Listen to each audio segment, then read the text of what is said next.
Hi, my name is Jeremy Ng. I'm the founder and CEO of OpenEden. So we are a RWA tokenization platform that operates on a couple of different licenses in Bermuda, BVI, and Singapore. So very glad to be here. So I think we've got a great panel here. So why don't we just start with a round of introduction? Hey guys, I'm Grayson, coming from Centrifuge, which is a RWA tokenization protocol, and I focus on kind of the on-chain side of the business, so networks and protocols. Feel like. Hey everyone, my name is Chunda. I'm one of the co-founders of Nucleus. Nucleus is a liquidity management and optimization infrastructure provider, and we're the folks behind Plume's native stablecoin and the Plume native RWA asset issuance vaults. Yeah, hey guys, my name is Nick. I'm the co-founder of Allora, and we're building a decentralized collective intelligence network, basically a network that brings together a bunch of different ML models to create a more performance source of kind of collective AI or aggregate AI that can then be used to power more efficient and expressive DeFi primitives, DeFi agents, etc. Hi everyone, my name is Allora Fernandez. I lead operations at Brickbank. And what we're trying to do is what I think a lot of people are trying to do in this space, in the essence of bringing in some new tides with stablecoins. But I'm seeing that there's a lot of opportunity lately that is being mixed up with different approaches of doing things. And from our stance, what we're trying to really is just improve shapes of money in the essence of providing a diversified basket of yields sourced from RWA-based products that are being tokenized at the moment, and just wrapping it into a product that can be directly accessed by people in Web3 and fomenting the usage of that essentially. So yeah. Excellent, thank you. Well, thank you for coming on to this panel, gentlemen. Now, today's question, I guess hopefully in 2 years' time, we would be asking this question of why RWAs are still not quite there yet. I think the reason why we're kind of saying that is to put things into perspective. The total market cap for tokenized asset, excluding stablecoin, right now on-chain is about 17 billion, give or take. And if we compare to global equities and global bonds in the public market, that is like 240 trillion. So we are like, in percentage, at 1.2 basis point. So I think it is true that we are not quite there yet. So I think the question is, I'd like to kind of hear from you guys, where do you think we are, from the perspective of at the adoption curve, and how does RWA compare to maybe some other new trends like meme or NFTs or DeFi? You ready to start? No, I mean, I think the short answer is RWAs are very, very early. OG DeFi as we know it today is, has at least 4 years on RWA. I think what we spent a lot of time doing, on this RWA journey is we spent a lot of time figuring out, the off-chain legal structures. We figured out how to bring these assets on-chain. We focused on a lot of the underlying infrastructure to do so. But I think now it's really time to start focusing on the users and the consumers. We've done a lot of really good, we built RWA infrastructure for wholesale clients, but I think now we have the tools, we have we have all the legal structures, we have the crypto abstraction, from people like, Privy or a lot of the stuff that Base is doing. We have all these tools, and I think now it's much more time to focus on the real users and less so on, the wholesale clients. I think another thing not to underestimate is kind of the reality that the Overton window, especially with the new administration, has shifted significantly when it comes to institutional demand for exploring blockchain technology as a sector, asset tokenization. There have been waves of this in the past where we've seen interest flow back and forth, but realistically, the kind of jumping off what you're saying, like the combination of having the kind of legal infrastructure and solidarity, as well as some of the technical infrastructure as well, especially with things like custody and security and so on and so forth, coupled with institutional interest and institutional demand, is really only happening now, right? And so I think we have to make use of, especially the next few years, with this kind of regulatory environment, in order to kind of maximize the exposure of institutions to the potential use cases of RWAs. And I think at face value, when you look at technologies that are viable, period, just like step outside of blockchain, or like step outside of like thinking about it just within the scope of RWAs, like anything that increases efficiency by like a 10x or more, specifically within, I think, finance, it's around settlement, is going to be something that pretty much everyone is interested in, just as a complete like baseline. And so when we're able to just take that core value proposition and then replicate it amongst all the pre-existing frameworks that exist in the industry, we'll be able to kind of, I think, service the demand. I think the thing that's most important, though, is making sure that we meet people where they are, and then we figure out those demand kind of pain points, and then the pain points around settlement, especially settlement latency, and then we target those in particular. Make sure we're not building things for no one. Nick, go ahead. Alvaro.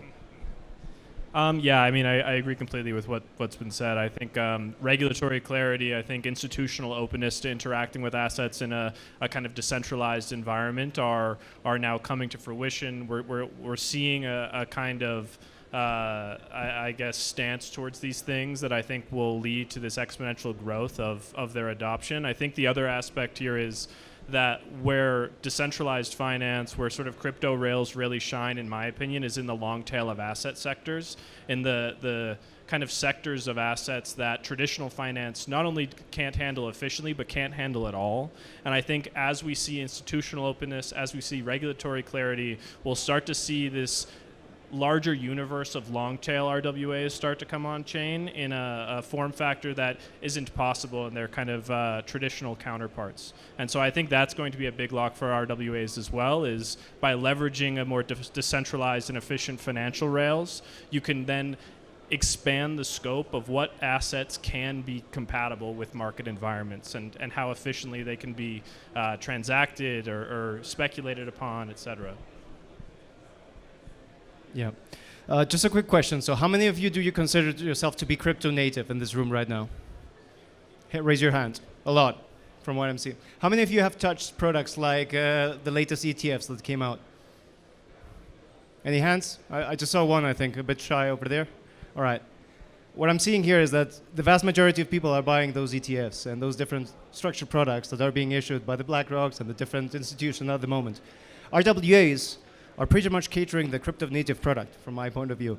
And the big shift that we're about to see is that this is going to turn into an investment vehicle that, as education follows through, and that's a completely different topic, it's going to be catering to much more people than the crypto native people, especially like the product that we're building in terms of a better shape of money. I'm not trying to target crypto native users that are looking at stablecoins. I'm trying to look into people that maybe want to use Lyft or Grab and want to pay with a different form of money.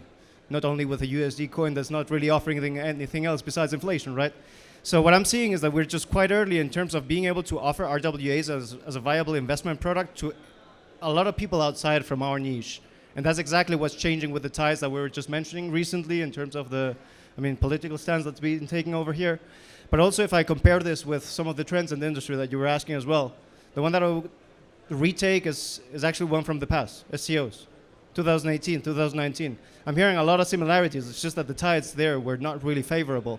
And if you wanted to do anything related to the SCOs, you either were not doing it right, or you were missing a couple of steps to be able to make things easier for people at the time. So there was not that much opportunity compared to right now, where RWAs, structured products, being able to tokenize on-chain, and all the things that we're building essentially in this room, because I think there's a couple of founders here that are building quite some interesting products. This is exactly what we're seeing that's bringing us forward. And 1 year from now, this is exactly what we're going to see that most likely is going to be changing. The adoption and the users of these tokenized assets that we're seeing on-chain. There's not only us in this room that consider ourselves crypto native, but a lot of non-crypto native that are touching it. And not specifically in a way that they don't understand it, but in a way that they understand it's just one alternative financial product, investment vehicle, that they're just interested in touching into. Because at the moment, until very recently, I think a lot of the perception of crypto was quite dubious, quite obtuse, and that's changing a lot as well, specifically with the products that are being built right now on chain. So, yeah. Yeah, it's interesting that you say that, you're kind of building products for either the crypto natives or could be the non-crypto natives that kind of come on. So I'm curious to kind of hear from you guys, right? In your respective businesses, are you building a product that is primarily focusing on servicing the existing crypto community, or it is more to try to bring on the non-crypto community to kind of come on chain, or it's kind of a bit of both? And the second part of the question is, I think we're still seeing a lack of liquidity coming in, right? So what are the hurdles that you are facing, and what is stopping either the existing crypto native adopting, or more difficult task is to bring on the non-crypto native in the on-chain? Yeah, I don't think it's a secret that almost all the buyers of RWAs today are on-chain natives, whether that be some consumers, but mostly on-chain native institutions, big protocols, or foundations, etc. And these people are on-chain native, so they understand, they're comfortable with DeFi. And I think at the moment it's really hard for RWAs to compete with DeFi. I think DeFi holistically is still relatively immature. And I think the best example of that is, I think, for the past 5 months, Aave has averaged, USDC on Aave has averaged something like 10%. And for the risk profile of what you're taking on as a lender on Aave, I think it's too high. And I think that's a direct, that comes from TradFi not being comfortable coming on chain. And so I think there's like a stablecoin shortage within DeFi. Kind of all this to say that, DeFi rates are artificially high. DeFi native protocols, offer artificially high rates that are really hard for, RWA projects to compete with, because, these yields are, TradFi could come in and arbitrage them, whereas with DeFi that's not really happening. And so, today RWAs are selling into crypto, but crypto would much rather lend USDC into Aave than it would into TradFi things on chain. And so I think that's really just a product of DeFi being immature and offering, artificially high rates.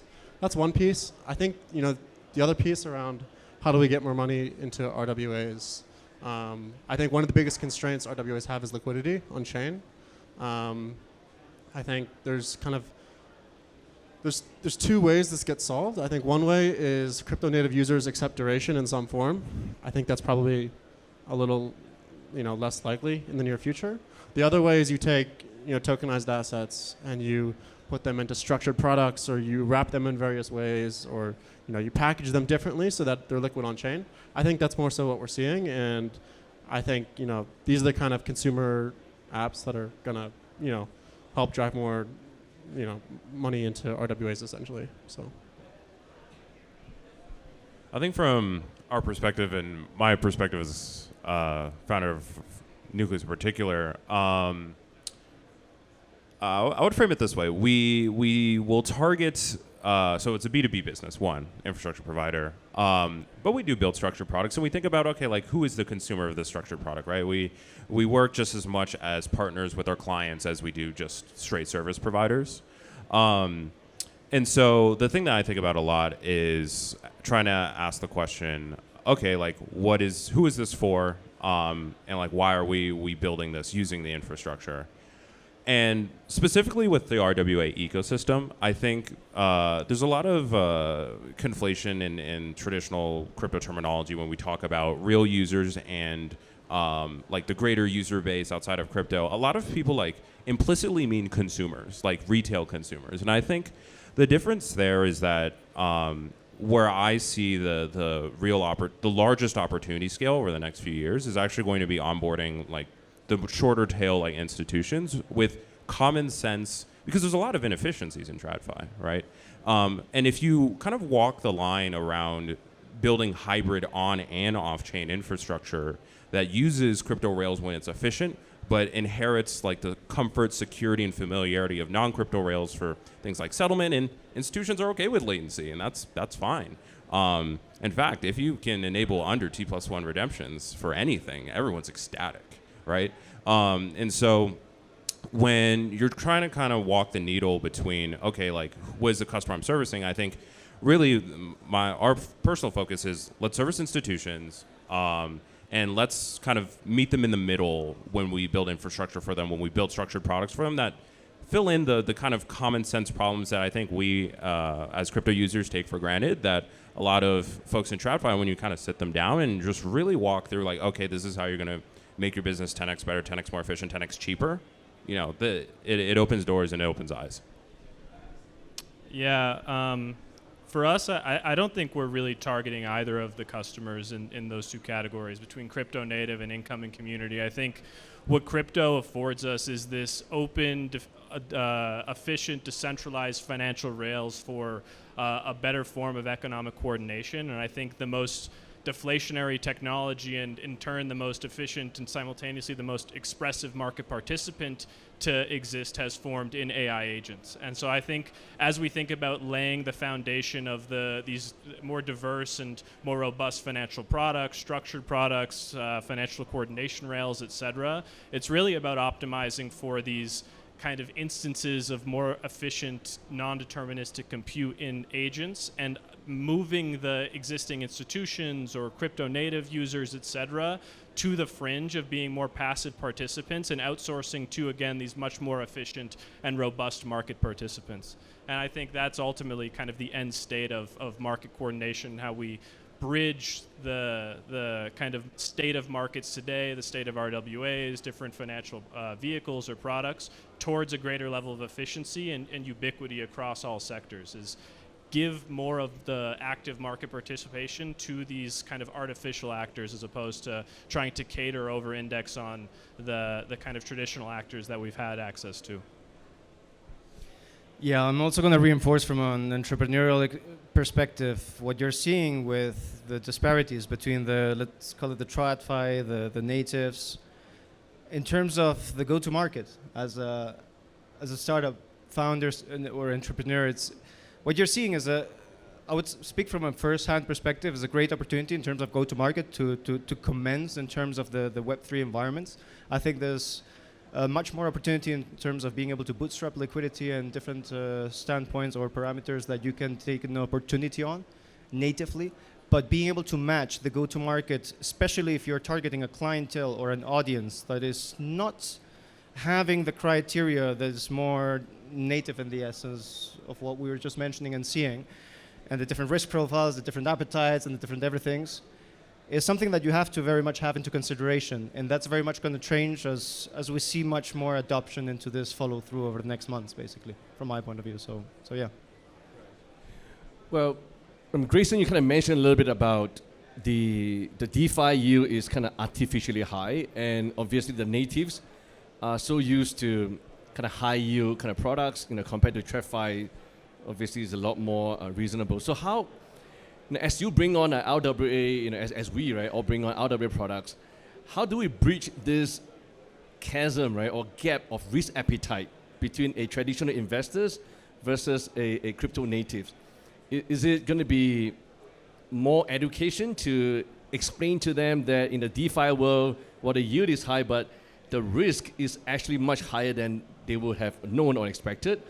Or is it going to be like what kind of Chunda kind of alluded to, is to abstract away all the complexity in underneath, but to kind of have a user interface that is as Web 2 as possible for them, so they can kind of come in feeling with a lot of confidence about the security and user journey? I think one big tool we have within RWAs that potentially gets gets TradFi really interesting is we have crypto native incentives, i.e. we have tokens. And I think it's something that we often overlook as a really big unlock for us. Like I kind of often say if Uber could have given away, shares of their company to users when they were bootstrapping, they would have. And what we have within crypto is we have, protocols that are governed by tokens that are permissionless and maybe more importantly programmable, i.e. you do this, get this, do that, get that. I think this is a really big unlock. I think for institutions coming on chain, they look at this very seriously, and they could, if they're earning the same yield that they could get off chain, except on chain, with some ownership in a protocol because they're helping bootstrap. That's, I think, really valuable. And so I think that's one piece of the puzzle. I'll hand it off to these guys. Yeah, I do agree on the tokenization side. I think one thing that DeFi is really bad at is a lot of times the emissions are the product, And I actually, it's funny you bring up the Uber example, because me and my co-founder talk about this all the time, where I was like, if when Dell came out, they paid you in Dell stock to use Dell computers, even though the Macintosh existed, wouldn't everyone, as soon as the stock emission stopped, just move over to buy a Mac? And that asks the core question of like, even though like I agree incentives are powerful and it's a great bootstrapping tool, the core question you can't run away from is the question of, is this product that you're building the best thing in the market that services the needs and demands of that target segment of people that you're trying to target, right? Because you will get beat out by an Apple who makes something better than you if you're a crypto company who's just depending on token emissions, right? They'll have more distribution, they'll have a better product, and they'll, it might not be in the first year or two, but for over 4 or 5 years, if you care that much after that amount of time, it's not going to matter, right? And so I think the thing to answer your question, how do you actually compete, is realistically, there's so many kind of shortfalls of DeFi that limit the greater like market audience to interacting with it. Just the conception of kind of smart contract risk and complexity and then position management and all the like underlying kind of intricacies of protocol architecture, and the fact that users have to be intimately aware of all these things and intimately familiar with all these things even to touch or think about interacting with the protocol. It's a, that gap in terms of like the learning curve is much, much steeper for DeFi than it is anything else in TradFi, realistically, right? I had high school friends who were, as soon as Robinhood came out, they were trading options, even though I'm sure half of them didn't know what options were. It just requires higher levels of autism, I thought. Exactly. And so I think, like, realistically, like, the goal, and I think, Robinhood's a great example of this, is kind of bridging that gap and providing the absolute top superior product. We kind of look at that a little bit ourselves, where I try not to compare ourselves to the crypto companies when I think about building a superior product. I compare ourselves to what the status quo that, like, my father might hold in his retirement account. Yeah, again, I agree with everything that's been said. I think an additional point here that's going to bridge a lot of institutions over at a greater pace is a function of the composability that's inherent to DeFi. When you have a bunch of tightly scoped and highly composable financial primitives that can be stitched together in arbitrarily complex or expressive ways, and that be done recursively, you can outpace the rate of new financial vehicle construction or financial primitive construction by a huge margin relative to the kind of traditional financial innovation cycle. And so I think how a lot of institutions come on board is via novel financial vehicles and novel financial primitives being created at a far faster pace than the kind of existing environment is suitable for. And as a function of that, they will come over based on just having access to better financial vehicles. I mean, I'm just going to start with the premise that there's an increasing adoption in tokenized assets, RWA, and blockchain as a technology in itself. But where I want to go is essentially that crypto natives have been complaining for a very long time about the hurdles and bad UX in terms of like being able to go back, cash out, go into traditional structured products, for example, or the other side, right? Looking into the tokenized, shady assets that are like unclear so far. It's just the signs of an early industry and a change in the market segment, a new technology. I mean, equity derivatives 25, 30 years ago when they were being when inception, it was being looked at, okay, what is this high risk profile product that we're looking into here? And in some extent, by some institutions, I'm seeing some similarities in that extent as well. I mean, the .com bubble and the similarities with Web 2 are there as well. Essentially what I'm seeing is that it's a learning curve that was being mentioned already, but just an intrinsic adoption from an additional investment vehicle that's there from a traditional perspective and from a more native perspective, the aha moment of, oh my God, I don't need to cash out anymore to be able to access T-bills or a simple product that I maybe be interested in touching from a financial perspective, right? It could be XYZ, really.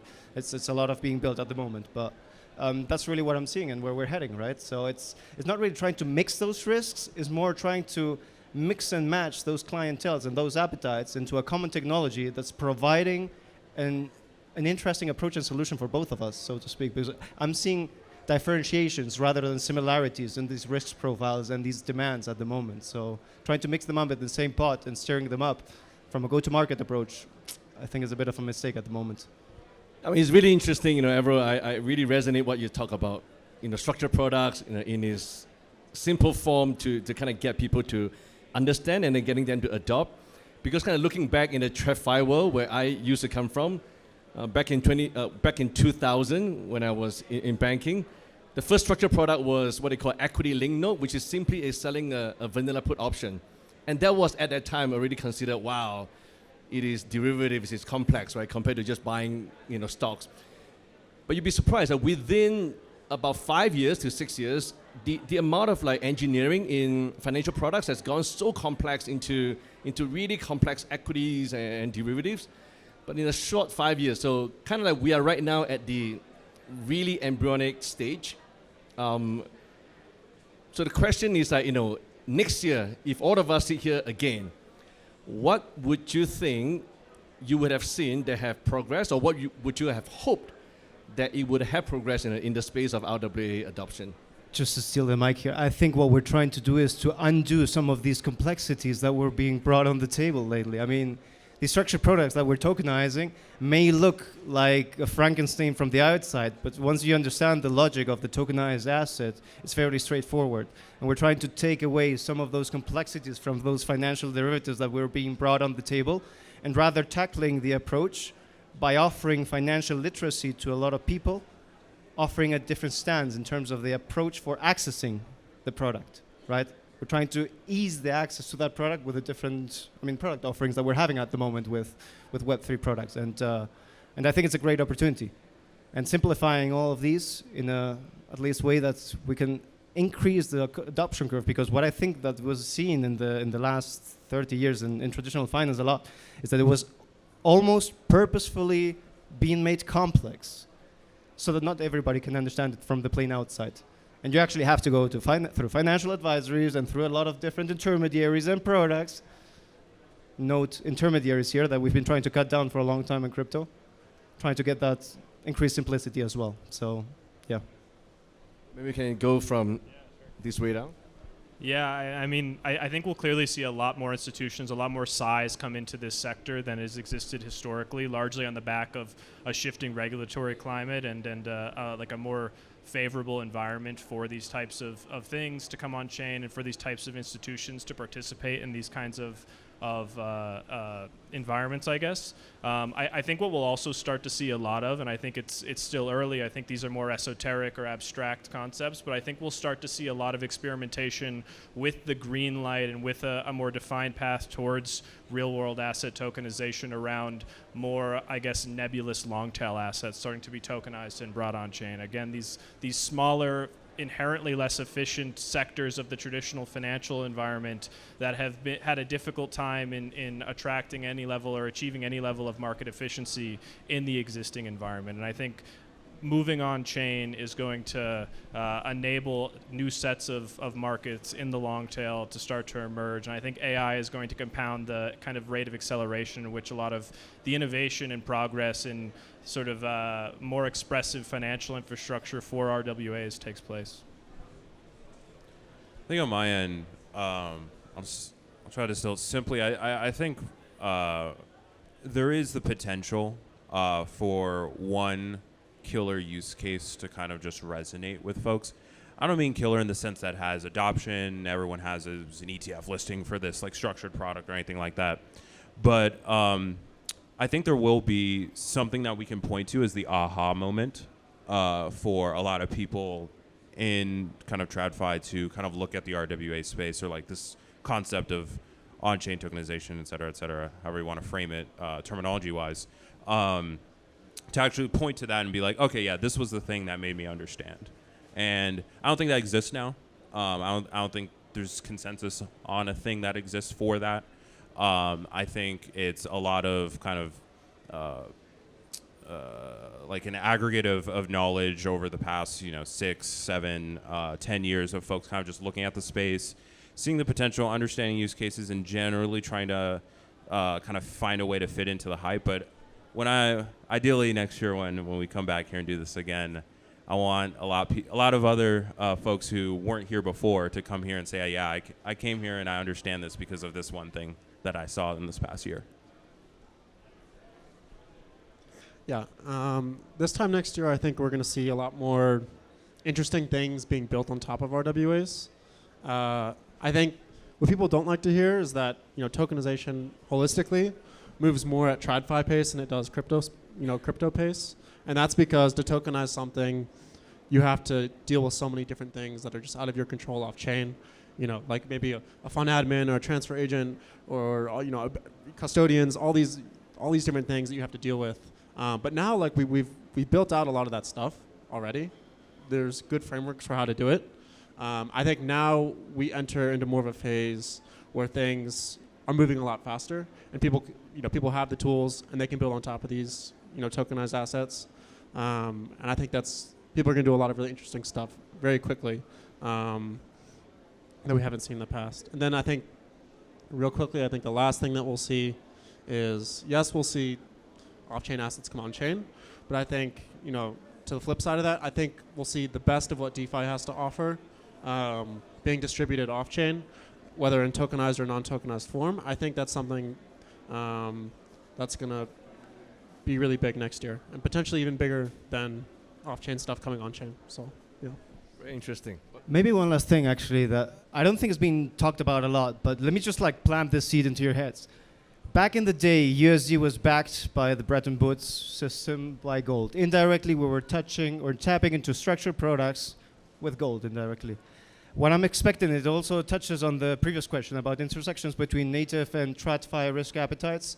I'm seeing an increase of influx of potential demand, or the cross of the both narratives between BTC or BTC-Fi and RWA, and very specifically about tapping into structured products with a coin or with a underlying asset, which is not necessarily a stable coin or just essentially US dollar, but something backed or indirectly, such as gold, which could be Bitcoin very much so. And that can be some very interesting trend coming up for the next year, I believe, as well. So, yeah. Excellent. Well, thank you very much, to our panelists for a very insightful discussion. So, could we give them a round of applause? All right. With that, we're done. Thank you.